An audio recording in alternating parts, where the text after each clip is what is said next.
तो नमस्कार दोस्तों, स्वागत है आप लोग का एक बार फिर से हमारे YouTube चैनल में। आज हम लोग फूड चेन यानी खाद्य श्रृंखला के बारे में पढ़ेंगे। उस पे कौन से प्रश्न क्वेश्चन पूछे गए हैं, विभिन्न परीक्षाओं में क्वेश्चन कैसे बनते हैं, उसके बारे में आज हम लोग जानेंगे। दोस्तों, खाद्य श्रृंखला होती क्या है? खाद्य श्रृंखला की ज़रूरत क्यों पड़ी है पढ़ने के लिए? हमारे प्रकृति में, हमारे वातावरण में, पारिस्थितिक तंत्र में ऊर्जा की बहुत ज़रूरत होती है। प्रत्येक जीवधारियों को, पेड़, पक्षी, जानवर सबको अपने क्रियाकलाप को करने के लिए ऊर्जा की बहुत ज़रूरत पड़ती है। और ये ऊर्जा कैसे मिलती है? ये ऊर्जा हम लोग को हमारे भोजन से मिलती है। सभी जीवधारी भोजन करते हैं, भोजन के ऑक्सीकरण से हमें ऊर्जा प्राप्त होती है। अर्थात वह पदार्थ जिसके ऑक्सीकरण के द्वारा जीवधारियों को ऊर्जा मिलती है, उसे भोजन कहते हैं या खाद्य पदार्थ कहते हैं या फूड कहते हैं। लेकिन जो भोजन होता है उसमें ऊर्जा कहाँ से आती है? तो वो ऊर्जा हम लोगों को देखना है कि वो कहाँ से आती है। इस पूरे ब्रह्मांड में ऊर्जा का स्रोत, मुख्य स्रोत सूरज है। सूरज की रोशनी के मौजूदगी में पेड़-पौधे प्रकाश संश्लेषण की क्रिया के द्वारा अपना भोजन खुद बनाते हैं। उसके बाद उन पेड़ पत्तों को अन्य जीव खाते हैं, अन्य जीव को आगे जीव खाते हैं, मनुष्य भी उन्हीं पेड़ पौधों से अनाज जो उगता है उसको खाते हैं। इस तरह से पूरे एनवायरनमेंट में एक फूड चेन बनी हुई है जो सतत आगे बढ़ रही है, एक दिशी होती है। सूरज से पेड़ पौधों में, पेड़ पौधों से जानवर, इंसान, मनुष्यों में, मनुष्यों में आगे की तरह, अब बाद में ये डिकम्पोज होकर फिर से मिट्टी में मिल जाता है और फिर से मिट्टी से पेड़ पौधों को मिल जाता है। तो ये खाद्य श्रृंखला आगे कैसे बढ़ती है, आइए हम लोग देखते हैं। दोस्तों, प्रकृति में सूरज जो है ये ऊर्जा का मुख्य स्रोत है। सूरज की रोशनी की मौजूदगी में घास और पेड़ पौधे जो होते हैं, ये क्लोरोफिल के माध्यम से प्रकाश संश्लेषण की क्रिया में अपना भोजन खुद बनाते हैं।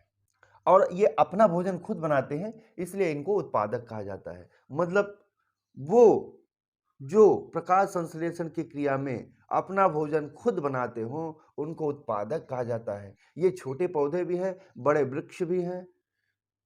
ये हमको ऑक्सीजन भी देते हैं और हमको खाने की चीज़ें भी देते हैं। अब देखिए, 3 तरह का हमारा पारिस्थितिक तंत्र होता है। होता तो कई प्रकार का, मुख्य रूप से 3 तरह के पारिस्थितिक तंत्र के बारे में हम लोग बात करेंगे। देखिए, घास के मैदान का पारिस्थितिकी तंत्र है। ऊर्जा का प्रवाह कैसे आगे बढ़ता है, किस तरह से शुरू होता है, किस तरह से आगे बढ़ता है, हम लोग इसको ध्यान से देखेंगे।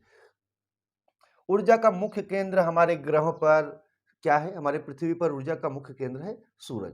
पहली ऊर्जा हमें सूरज से प्राप्त होती है। सूरज से ऊर्जा घास में आती है, यानी सूरज की मौजूदगी में प्रकाश संश्लेषण की क्रिया द्वारा पेड़-पौधे अपना भोजन बनाते हैं, इसलिए इनको उत्पादक कहा जाता है, यानी ये प्राथमिक उत्पादक हैं। अब इस घास को टिड्डा खाता है, तो टिड्डा ने ये उत्पादन किया एनर्जी का। अब टिड्डा इस घास को खाया तो ये उपभोक्ता हो गया। उपभोक्ता का मतलब ये कंज्यूम कर रहा है उस एनर्जी को।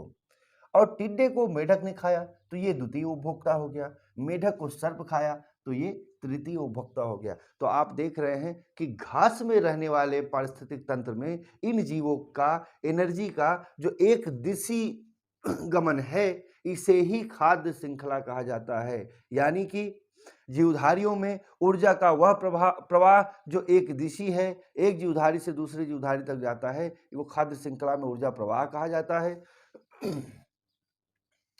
ये 10% के नियम पर भी आधारित है। मतलब जो भी ऊर्जा घास एकत्रित करती है अपने भोजन बना के, जब टिड्डा को ग्रहण करता है तो उसका मात्र 10% इसको मिलता है। टिड्डा इस घास को खा के जो एनर्जी एकत्रित करता है, उसको जब मेढक खाता है तो उसको सिर्फ इस टिड्डे की एनर्जी का 10% ही प्राप्त होता है। ये आप याद रखिए, क्वेश्चन पूछा जाता है। मेढक जब सर्प को खाता है तो टिड्डों को खा के मेढक जो एनर्जी एकत्रित किया रहता है, उसका सिर्फ 10% ही सर्प को मिलता है। तो ये हमारा पारिस्थितिक तंत्र हो गया जो घास के मैदान का है। अब हम लोग घास घास के मैदान के बाद जो है आहार तंत्र को देखेंगे। तो सबसे पहले घास उत्पादक हुई। घास को बकरी ने खाया, बकरी को मनुष्य ने खाया। तो एक तरह से घास जो है उत्पादक हो गई, यानी ऊर्जा का उत्पादन इसने किया सूरज की रोशनी में। बकरी जो है वो शाकाहारी हो गई। अब बकरी को चाहे शेर खा ले, चाहे मनुष्य खा ले, चाहे जो खा ले, वो मांसाहारी हो गया। ये हो गया हमारे पारिस्थितिक तंत्र का आहार श्रृंखला। अब हम लोग समुद्र के में या तालाब में या जहाँ जल है वहाँ का पारिस्थितिक तंत्र कैसे होता है वो देखते हैं। तो यहाँ छोटी छोटी हरी हरी घासें होती हैं जो तालाब में, गहरे समुद्र में पाई जाती हैं। तालाबों में घासें होती हैं। समुद्र में मुख्य रूप से फाइटोप्लैंक्टन्स होते हैं। ये फाइटोप्लैंक्टन्स जो होते हैं इसके बारे में जरा जान लीजिए कि पृथ्वी के वायुमंडल के चारों तरफ जो भी ऑक्सीजन की गैस की मात्रा होती है उसके लिए ज़्यादातर जिम्मेदार फाइटोप्लैंक्टन्स होते हैं। ये इतने ज़्यादा ऑक्सीजन का निर्माण करते हैं कि पृथ्वी के चारों तरफ जो ऑक्सीजन की परत है उसमें इनका सबसे ज़्यादा योगदान है, या यूं कह लीजिए कि मैक्सिमम ऑक्सीजन जो है वो इन्हीं की वजह से है, फाइटोप्लैंक्टन्स की वजह से। ये समुद्री घास है। इसको जो है शाकाहारी जीव खाते हैं समुद्र में, और शाकाहारी जीवों को समुद्र में मछलियां खाती हैं जो मांसाहारी हैं, या अन्य जीव जो मांसाहारी हैं।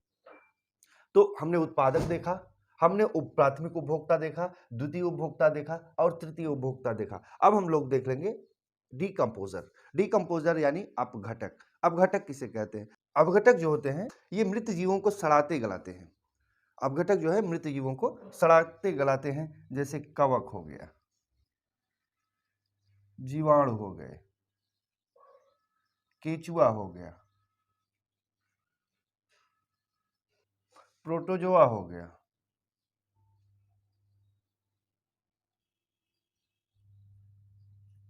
चींटी हो गई। यानी कि अपघटक वे जीव होते हैं जो अपक्षय या सड़न की प्रक्रिया को तेज कर देते हैं। ये जटिल कार्बनिक तत्वों को सामान्य अकार्बनिक यौगिकों में बांट देते हैं, यानी सड़ा देते हैं, अपक्षय कर देते हैं, और उससे जो तमाम चीज़ें होती हैं वो मिट्टी में मिल जाती हैं, फिर मिट्टी से पेड़ पौधे प्राप्त कर लेते हैं। इस तरह से ऊर्जा का एक क्रम बना रहता है। दोस्तों, चूंकि ऊर्जा को न नष्ट किया जा सकता है न तो उत्पन्न किया जा सकता है, वो इसी तरह एक रूप से दूसरे रूप में परिवर्तित होता रहता है। सूरज की रोशनी यहाँ रासायनिक क्रिया करके ऊर्जा के रूप में घास में एकत्रित हो जाती है। घास को टिड्डा खाता है, टिड्डा से फिर मेढक खाता है, मेढक से फिर सर्प खाता है, तो ऊर्जा का प्रवाह बनता रहता है। फिर सर्प जब मृत हो जाता है तो अपघटक इसको सड़ा देते हैं, सड़ा के इसके सारे तत्व मिट्टी में मिल जाते हैं। मिट्टी में मिलने के बाद ये सारे तत्व फिर से पेड़ पौधों को मिल जाते हैं, पेड़ पौधों से फिर इसी तरह ऊर्जा का क्रम बना रहता है। इसे ही खाद्य श्रृंखला कहते हैं। फिर यहाँ से पेड़ पौधों के माध्यम से फिर एक बार आ जाता है। इसे ही दोस्तों खाद्य श्रृंखला कहते हैं।